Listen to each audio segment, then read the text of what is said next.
So if you guys have caught any of my videos on my deep dive into 2001 Bionicle and how it approaches the mask game, you'll know that I'm not finished with that series. I do want to take a look at the Rahi, though they are going to be their own separate video, probably a bit of a longer video as well. And I also want to extend that look into 2002 Bionicle, as well as even the Rakshi, sort of the last sets that approach this mask-based game.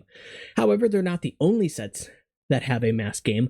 When we look at 2015 and 2016 Bionicle Generation 2, we know that they also have masks that are designed to come off of their heads.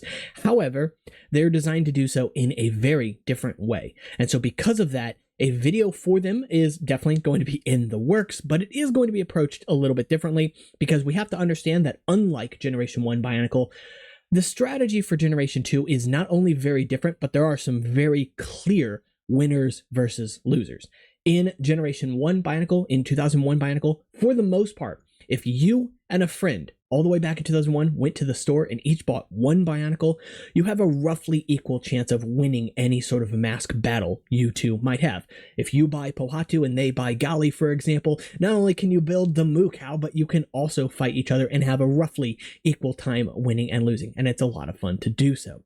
However, in 2015, even if you were to just go out of your way to buy just one Bionicle set, there were some very clear winners, both in the sense of the weapons used and the masks and how they facilitated this mask-based game. So this video is sort of a prequel to that. We're not going to go into a lot of detail, though this still may be a reasonably long video because I do have the Generation 2 weapons in front of me here. Now, I have them all disconnected from whatever their accoutrement may be, so if you think of a character like, well, Onua, for example, he doesn't just carry this claw piece, which, yes, he can use on its own, but he also carries it on a hammer. I'm not taking a look at the hammers in these videos. I'm not taking a look at the dedicated builds for these weapons in this video, rather just the weapons themselves. And to get familiar with Generation 2 Bionicle.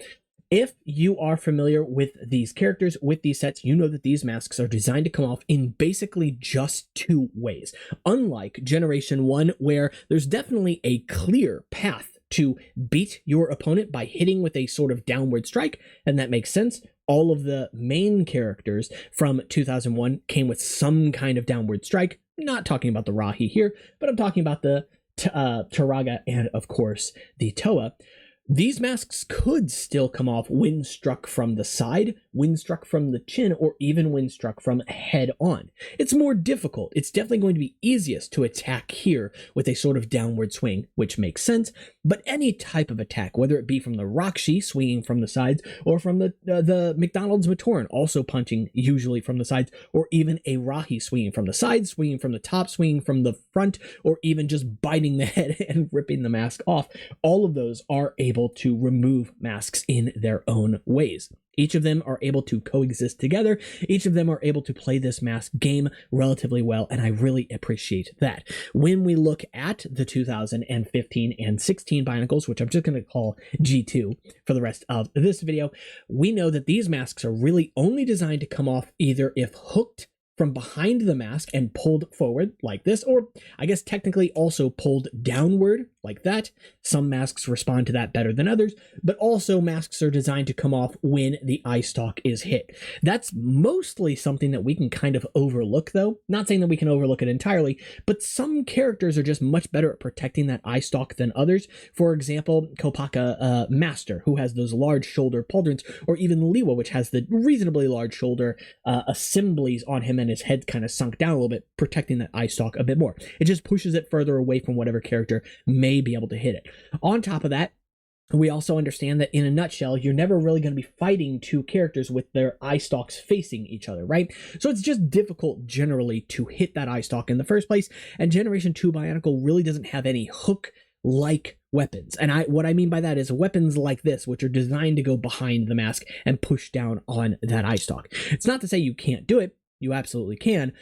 It's just difficult, right? On top of that, obviously, the eye stalk is a relatively small piece of plastic to hit, and you have to remember that your opponent is going to be moving this around too. So hitting a small moving target that you literally cannot see from the front, difficult. The thing that's much easier to do in this case here is to hook onto the mask in some way.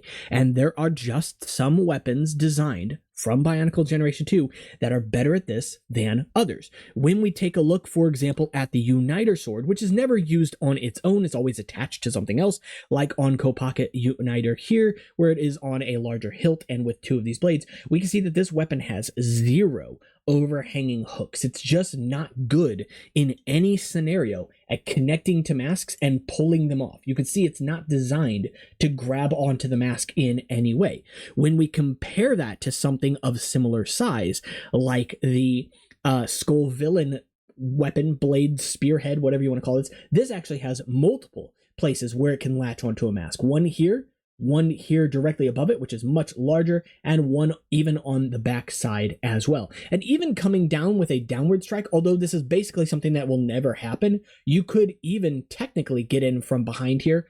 That would be nearly impossible. I don't see that happening very often, but it is something that is capable of being done. So even though these two weapons are relatively similar in their size, in their design overall, one weapon is a clear favorite over the other. This weapon is also heavier than this one, so it's going to deal a bigger impact overall. But there's one other weapon from Generation 2 Bionicle that blows all of these out of the water, and it's not even really a close contest.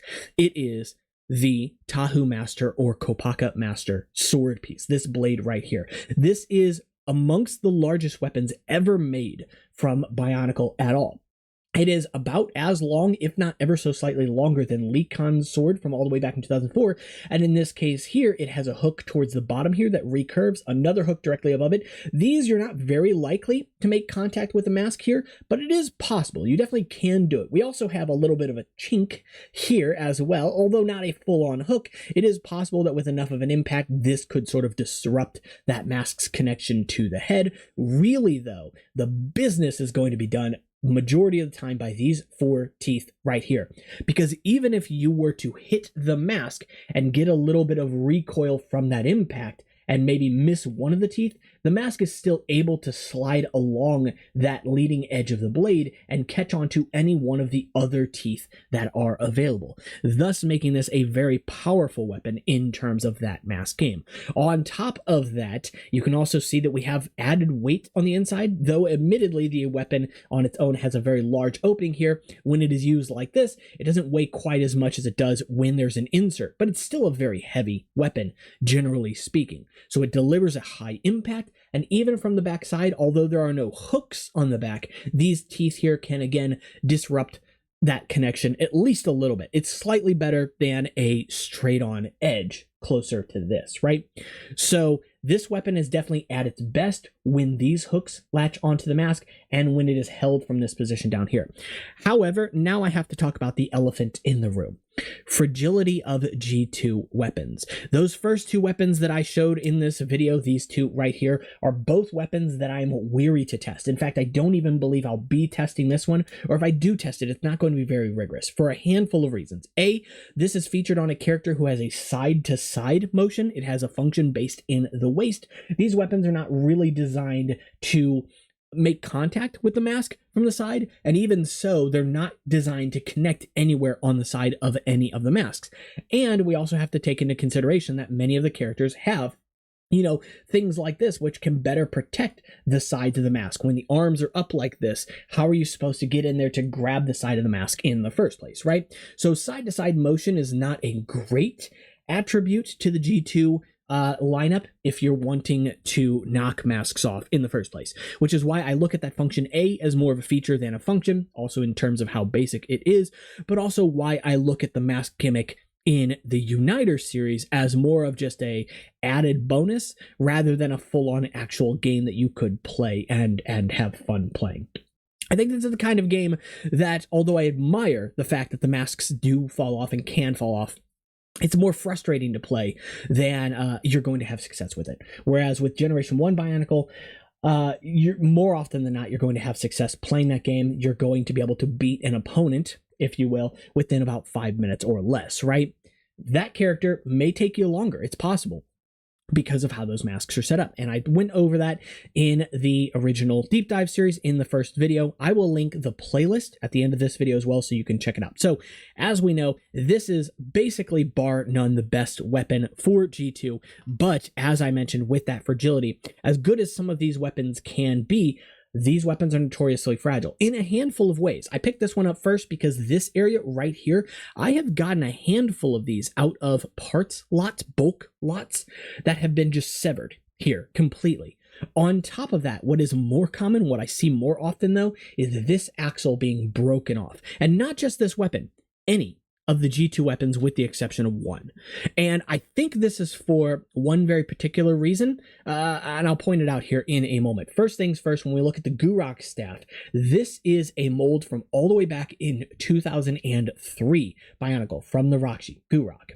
And when we look at that axle, it is the same all the way down. Whereas when we look at an axle from any of the G2 weapons, at the very base of that axle, there's a little bit of plastic removed. That is obviously going to focus any force on that weapon to be directed to that point, right? It's essentially the path of least resistance. And it's not going to spread that force along that edge, but it's going to focus it along the point where it is thinnest, right? That just makes sense. On top of that, when you look at just the sheer length of this weapon, if this impacts something like a lever, it's going to want to bend roughly in this area here because that is where it is connected to the character. Now, the wrist of the character could take some of that force, of course, but just as likely, this could take a lot of that force as well and could potentially snap. I have seen it, which is why I don't like the idea of testing Generation 2 weapons, but I will do it for the sake of these videos, right?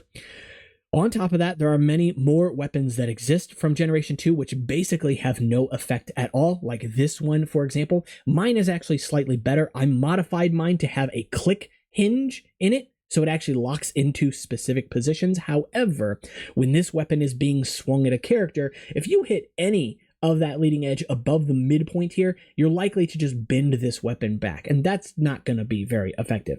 In technicality, you could swing the weapon like this, and it's got a little bit more mass behind it. The mass is focused in more of a specific place, and then this area here could potentially knock a mask off. I doubt it. There's no area on this weapon at all that will hook onto a mask, especially when looked at from behind. This is probably the closest we get, and we have to remember that this is carried by Pohatu in 2015, meaning that there's also a Borak eye up here.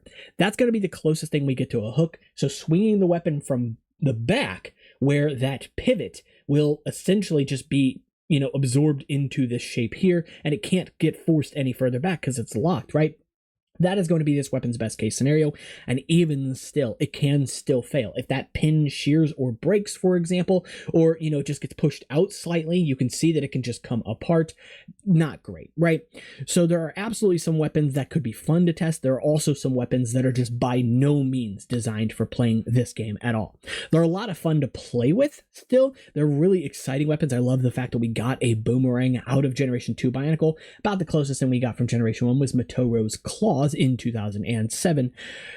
But when we look at the mask game and how it was implemented, how it was approached in Generation 2, we start to understand that, as cool as this might have been, as fun as it is to have that nod to Generation 1, I think that's really where the observation ends. It's a nod to Generation 1. It's not done in the same way, and I really think that the main way LEGO could have fixed this is to have it connect in a very similar way to how the Generation 1 masks connected as well. That honestly alleviates most of the problems. It would still suffer in some ways. Having a ball-jointed neck, for example, is going to absorb some impact, and still here we are going to have some weapons that are better than others, just surely because of the range of those weapons, because of the mass of those weapons. Some are much heavier. But at the very least, the game feels a lot more approachable and a lot less frustrating if that was the connection that they chose. And I've heard a lot of people say in defense of Generation 2 Bionicle that they really like this connection because they don't have issues with masks falling off or breaking off or anything like that. And I have to say, I kind of disagree. That's not to say that these masks don't stay on the models. They can. But I have noted that, especially depending on how much friction is in here, if this has been sitting on a shelf for a while, it's kind of dusty, that ball joint doesn't want to move, that when I grab this mask and try to turn the head, that I can rip the mask off instead, just by that twist motion. Not a bad thing. You would probably do the same thing with Generation 1 masks as well. But I've also tested with Generation 1 here too. In this case here, we've got a bootleg piece being used, but in the sake of this, I can grab the mask and actually move the head without much issue. I've tested this against regular LEGO ball joints as well, full-on ball joints, not mixel joints. And for the most part, this has been true. Also, my elephant just dropped his little leg. Poor little guy. Oh well. Anyway, point being is that both of these definitely have their benefits and their drawbacks. But we have to remember that when Generation 1's Toa Mata and Toa Nuva came out, they did not have posable necks in the first place. And I think this was mostly intentional on LEGO's part. It was definitely a trade-off because you couldn't look side to side with the characters, but it did mean that that mask game was something that could be played. If LEGO today did come out with their own version of the Mixel socket with an axle on it, they would honestly revolutionize old Bionicle. But even still, understand that if we were to do what I did with that Lewa Nuva there, that the mask game would definitely suffer a little, but it would definitely still be playable at the very least. And I can admire that. I can admire the amount of effort that went into both of these and the approach that went into both. My only not concern, conceit. There we go. My only conceit is that where I think Generation 2 did something admirable in including masks that could come off rather than being fixed onto the mask, fixed onto the head permanently, I don't think that they necessarily thought about all of the repercussions or how it played in context with other sets. In a vacuum, the masks come off. We know that. And that's true for both G1 and G2. But none of these sets exist in a vacuum. They exist within the context of the sets they were released with, and they exist within the context of the other sets LEGO was designing at that point. Because remember, LEGO designs these sometimes multiple years ahead of when we actually see them. With all of that being said, that's it for this video, guys. If you did enjoy this one and this little snippet into Generation 2, just note that I do plan on doing a full-on video for this, but it is going to take a look at a lot more little details because each mask is going to function differently, much more differently than in Generation 1. On top of that, if you want to continue this conversation, not only can you check out the conversation down below, do you prefer Generation 1 or Generation 2's approach to the mask game? Or if you're not even thinking about the mask game at all, which do you prefer generally speaking? Generation 1, Toa Mata, Toa Nuva, or Generation 2 and their Toa Masters and Toa Uniters. We can, of course, take that conversation further over on Discord, which will be linked down in the description below. You can also check out Instagram and Patreon if you want to help this channel and more videos like this. All of that's linked in the description. The playlist for the rest of the deep dive series will be at the end of this video, and make sure to like and subscribe. I'll see you all in the next one. Take care.